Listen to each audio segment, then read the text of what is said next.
O sige nga, kung marurunong sila, anong tipo yung ginagamit ko? O sige nga. O kung sasabihin nilang paulit-ulit, o anong tipo yun? O diba? Yan ang tinatawag na arpeggios rhythm. Rhythm na arpeggios. O diba? Yan ang tinatawag. O diba? Kaya nyo ba? Hindi, kung tatanungin ko, kaya nyo. Kayo, nag-aaral kayo, diba? Ako hindi.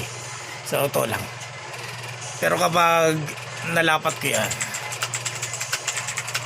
nag-a-apply na ako sa Metallica. O diba?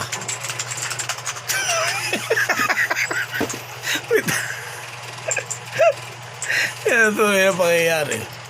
Tagadala ng gitara nila. O diba? Kasi may edad na sila, diba? Mas 60 plus na sila eh. Eh ako, bata pa ako eh. 11. O diba? Kailangan nila ng katuwang. O diba? Yan ang tunay. Nagabit-bit lang ng gitara. Tsaka ng ano, ni Slash. Eh mag-away pala yun. Si Slash. Tito Slash.